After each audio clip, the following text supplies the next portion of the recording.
Let's get moving. Every minute counts. Yeah. I'll just get Elizabeth. Thanks for that, Mrs. Morris.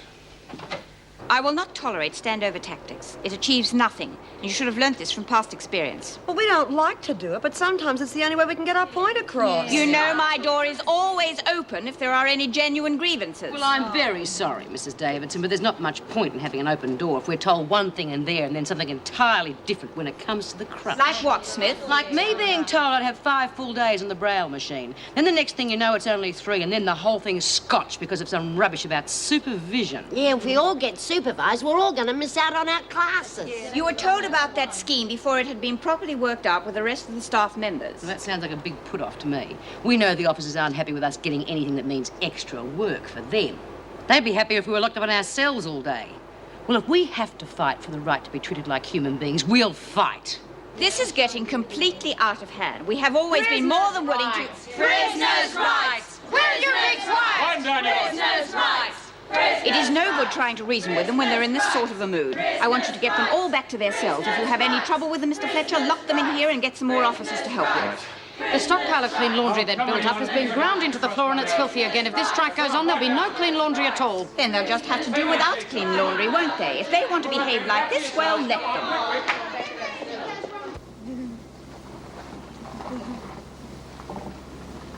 Mick, it's the cops. Don't worry, darling, you'll be all right. Turn around and go back. Let's get out of here. Now, come on, take it easy. It's going to be all right. It won't. It won't be all right. They'll take her away from me. I know it. Now stop the car.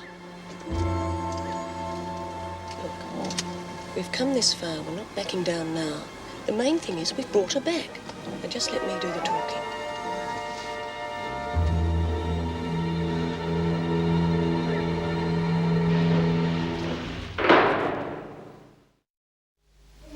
We're not complete ogres, Mrs. Morris. We are constantly aware of the strain that exists, and we try to do our best to ease the tension. But when our efforts are abused... Well, unintentionally, matron. And the important thing is that Elizabeth is back. Nevertheless, it's still a breach of trust. If only they'd had the consideration to phone me and let me know they were going to be late. It would have at least saved me the embarrassment of calling the police out for no reason. Yes, that was most unfortunate, and they are aware of their lack of consideration. But it is very hard for them only seeing their child twice a week and for such a short time. Well, I'm afraid, because of their thoughtlessness, that will no longer be the case. From now on, they will go back to the regulation 1 visit a week. I'm sorry, gentlemen, to have brought you out for nothing. It's all right, matron.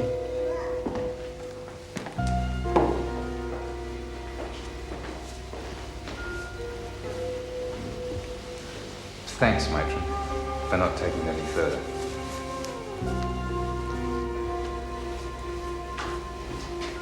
Come on, I'll drive you home.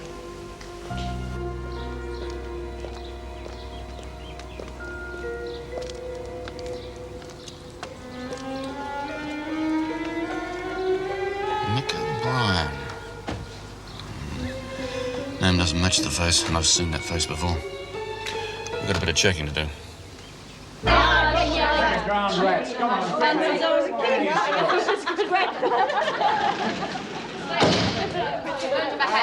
Quieten down, you're not trouble this. How do you reckon we'll go? Ah, we'll get there. Just wait until they start running out of clean laundry and they can't fulfill the outside contracts. That'll give us a stronger bargaining position. Oh, they'll only send it outside to some other laundry. Oh, the department wouldn't like that. Think of the expense. Oh, Davo's no fool. She'll think of something. Mrs. Davidson's got one weak point. She can't afford any more bad PR.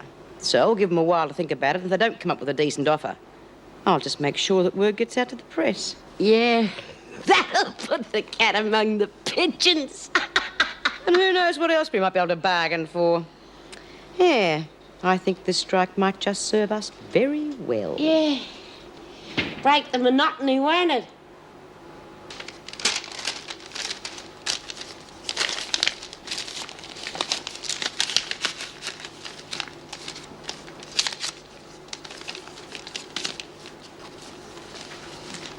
Are they from Kevin? Oh, no. Threw those ones out ages ago. No, these are from Mr. Peter No Hope. Told him I never wanted to hear from him again. Oh, why not? Well, the last time he was here, I gave it to him pretty hard. Told him that he was making a fool of himself and me by getting dressed up as a teenager. It was really pathetic. Poor guy. What was he like? Oh, he was all right, I suppose. It was just the stupid way he looked. Well, honey, maybe he was just feeling insecure, you know, wanted to make an impression. Well, it didn't work, silly old fool. I think you're being a bit hard on him, Doreen. I mean, it wasn't as though he was trying to get you into bed or anything like that. And he didn't seem to mind you being in prison. Yeah. Well, he should have been more honest with me instead of making a fool of me in front of all the other women. Were you honest with him? No. Well, there you are. Look, honey, I can understand that your pride would have been hurt, but you would have hurt him too, you know, by the way you treated him. Yeah. He was pretty upset. I suppose I was a bit rough on him. Anyway, it's too late now. Well, it might not be, love.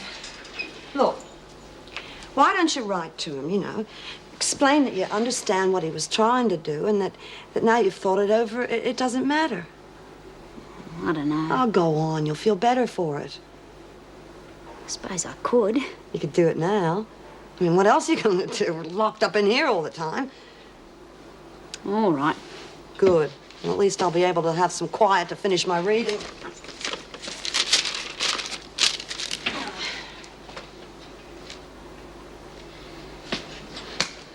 Well, what's wrong now?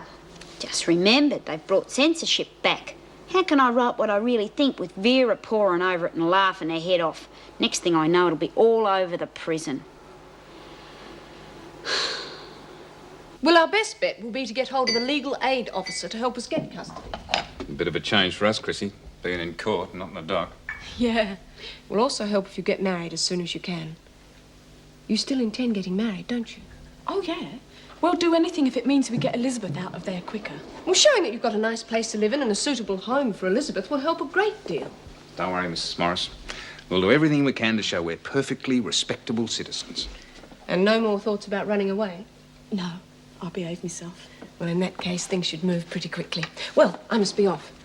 And just remember, as long as you go through the right channels, you've got a lot going for you. I'll be in touch. Thanks, Mrs. Morris. Bye.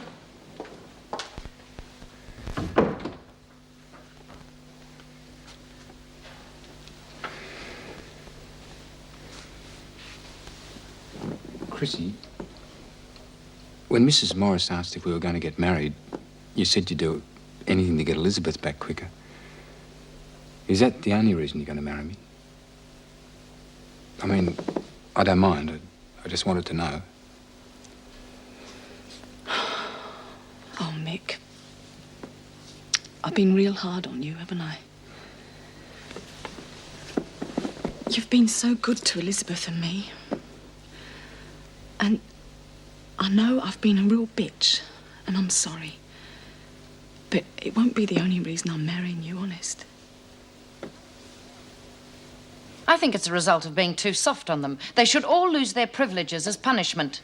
Well, I can understand their reaction to a degree, but the fact remains is they shouldn't have been told about it until we'd discussed it thoroughly. It's the same old story. Show them any kindness at all and they always abuse it. Well, I've just been around to the union members in the other blocks, and there's very strong feeling against the supervision of visiting tutors, or any classes if it comes to that.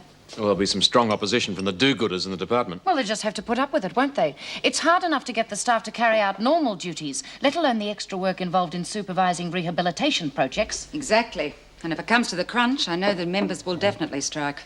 Well, that'll be a laugh. The prisoners will think that we're taking a leaf out of their book. What do you mean? What haven't you heard? The prisoners in the laundry have gone on strike over this braille machine business. There was a danger of the project falling through or the classes being cancelled because we haven't got the staff to cope with it. So they've actually gone and done it. I'm going to see the governor.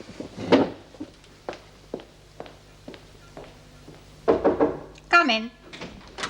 Can I see you for a minute, Mrs. Davidson? Yes, Mrs. Power, what is it? I've just heard about the women in the laundry going on strike. Yes?